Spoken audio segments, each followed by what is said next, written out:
নমস্কার। যে যেখান থেকে ভিডিওটা দেখছেন আশা করি সবাই খুব ভালো আছেন। এখন শীতের সিজন, প্রচুর সবজি পাওয়া যায়। আর এই সিজনে যদি আপনার সবজি রোল নাই করা হয় তাহলে কেমন হয় বলেন? তো আজকে আমি আপনাদের সাথে সবজি রোল সেই রেসিপিটা শেয়ার করব খুব সহজভাবে। আপনার ঘরোয়াভাবে আমার মতো করে রেসিপিটা ফলো করলে কিন্তু তৈরি করতে পারবেন। তো দেখেন এখানে আমি যে সবজিগুলো নিয়েছি হচ্ছে আপনার এখানে একটা গাজর এরকম লম্বা করে স্লাইস করে কেটে নিয়েছি, আলু নিয়েছি দুইটা, কিছুটা ফুলকপি এবং ছোট ছোট টুকরা করে নিয়েছি, আর এখানে নিয়েছি বাঁধাকপি কুচি, সাথে নিয়েছি এখানে একটু আদা কুচি, রসুন কুচি আর পেঁয়াজ। দেখেন একটা পেঁয়াজের 4 খণ্ড করে 4টা টুকরা করে নিয়ে আমি এভাবে ছাড়িয়ে নিয়েছি। তো এখানে 2টা পেঁয়াজ আছে। তো এখন আমি সবজিটা রান্না করে নেব। প্রথমে প্যানে আমি পরিমাণ মতো তেল দিয়েছি আর তেলটা অলরেডি গরম হয়ে গিয়েছে। তো প্রথমে আমি এর ভিতরে দিয়ে দেবো আদা কুচি, এরপরে দিয়ে দেবো রসুন কুচি,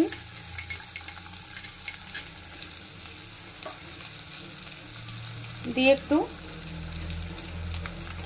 নাড়িয়ে একটু ভেজে নেব। রসুন এবং আদা একটু ভেজে নিয়েছি। এখন আমি এর ভিতরে সবজিগুলো দিয়ে দেবো একে একে।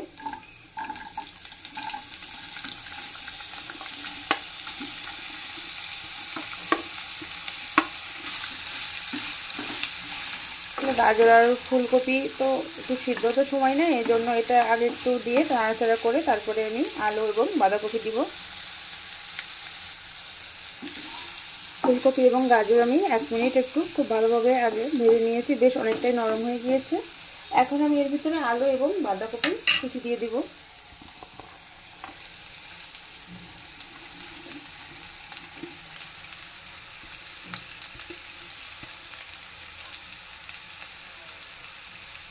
দিয়ে খুব ভালোভাবে একটু নাড়িয়ে চাড়িয়ে মিশিয়ে নেব।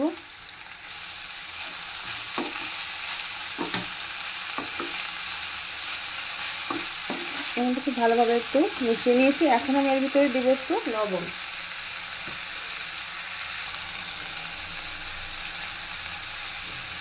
অল্প করে একটু লবণ দিয়ে দিলাম। দিয়ে এটা কিছুক্ষণ নাড়াচাড়া করলে খুব ভালোভাবে নরম হয়ে আসবে।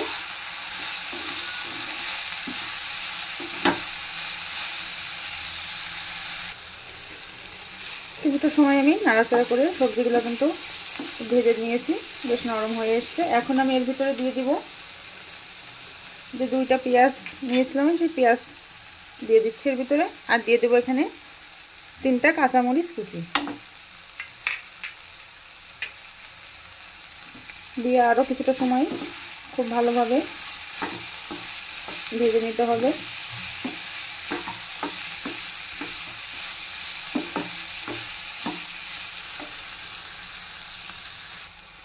পর্যায়ে আমি সবজির ভিতরে দিয়ে দিচ্ছি 2 টেবিল চামচ সয়া সস, দিয়ে দিব 2 টেবিল চামচ টমেটো সস,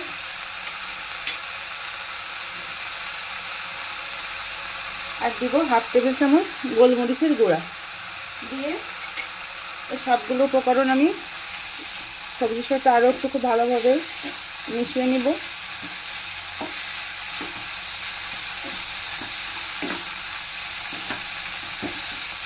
খুব ভালোভাবে নাড়াচাড়া করে ভালোভাবে মিশিয়ে নিতে হবে।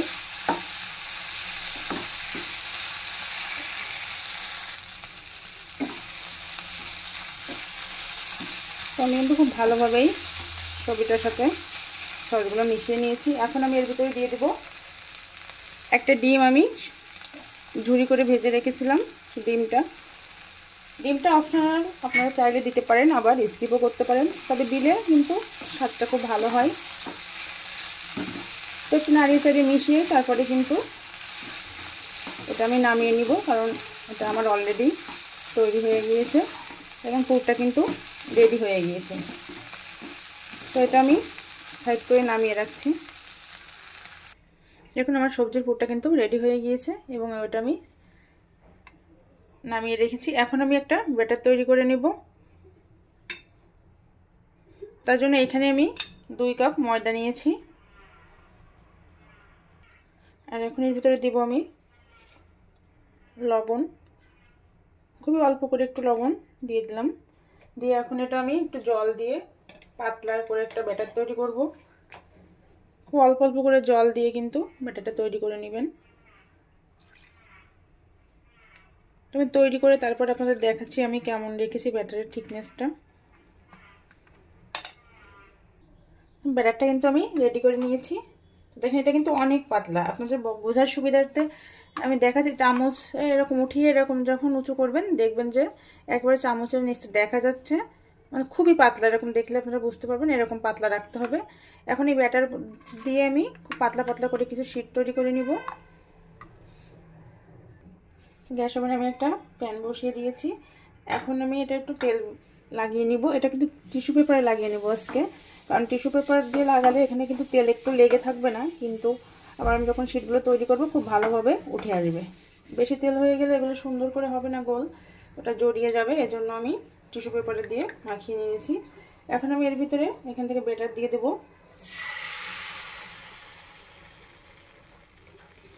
2 চামচ ব্যাটার দিয়ে খুব ভালোভাবে একটু ঘুরিয়ে একটা গোল করে নিব। তো দেখেন এটা কিন্তু এরকম পাতলাই হবে। তো এটা একটু সময় রাখলে খুব ভালোভাবে রেডি হয়ে যাবে। এখানে শীটটা কিন্তু আমার রেডি হয়ে গিয়েছে। তো এটা কিন্তু উল্টানোর প্রয়োজন নাই, এভাবে যখন শুকিয়ে যাবে তখনই উঠিয়ে নেবেন, তাহলে কিন্তু নরম থাকবে, তাহলে রোলগুলো তৈরি করতে সুবিধা হবে। তো দেখেন এটা কিন্তু কি সুন্দর উঠে যাচ্ছে। তো এভাবেই আমি সবগুলো তৈরি করে নিব।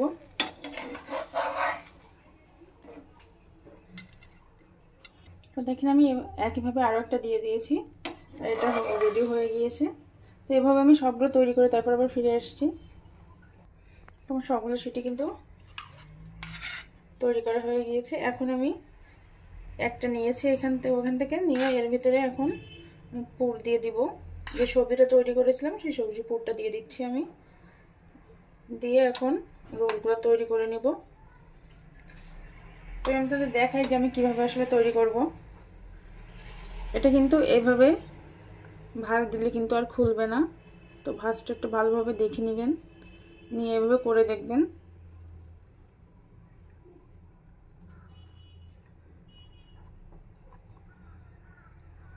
দিয়ে কোণাটা একটু ভিতরে একটু চেপে দিলে কিন্তু আর খুলবে না, খোলার সম্ভাবনা নাই। তো দেখেন কত সুন্দরভাবে রোল তৈরি হয়ে গেল। তুমি আরও একটা করে আপনাদের দেখাচ্ছি।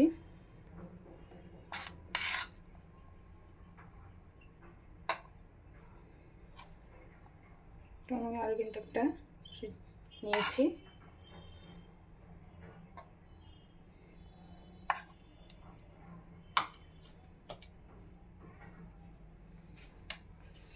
এটা যদি প্রথমে এভাবে দিতে চান দিয়েও কিন্তু ভাঁজটা করতে পারেন, আবার একবারে ভাঁজটা দিয়ে তারপরেও করতে পারেন, কোনো অসুবিধা নাই। এটা খোলার কোনো সম্ভাবনাই থাকবে না।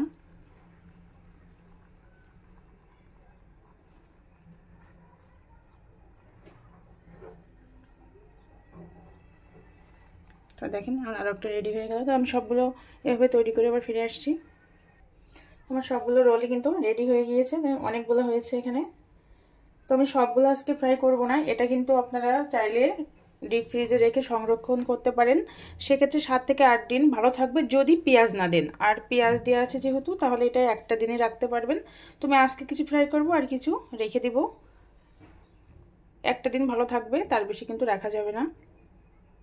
প্যানে আমি পরিমাণ মতো তেল দিয়েছি এবং তেল গরম হয়ে গিয়েছে। এখন আমি এর ভিতরে রোলগুলো দিয়ে দিব।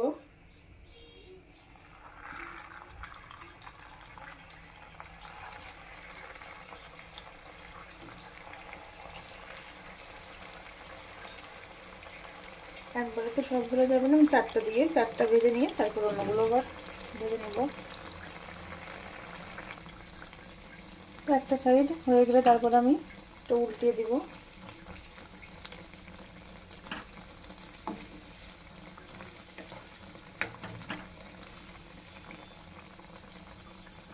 দেখেন আমার রোলগুলো কিন্তু ভাজা কমপ্লিট। আমি দুটো সাইডে খুব ভালোভাবে উল্টে পাল্টিয়ে ভালোভাবে ভেজে নিয়েছি। এখন এগুলো আমি উঠিয়ে নিয়ে বাকিগুলোও ভেজে তারপরে আপনাদের সার্ভ করে দেখাচ্ছি।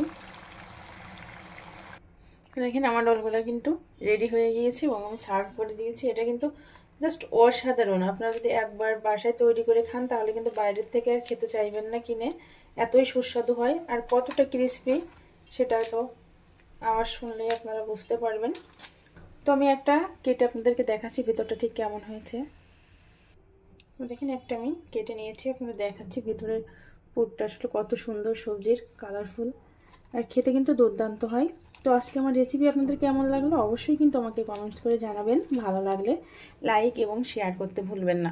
তো আজ এ পর্যন্তই, আবার নতুন কোনো রেসিপি নিয়ে আপনাদের সাথে দেখা হবে। সে পর্যন্ত সবাই ভালো থাকুন, সুস্থ থাকুন। সবাইকে অনেক অনেক ধন্যবাদ।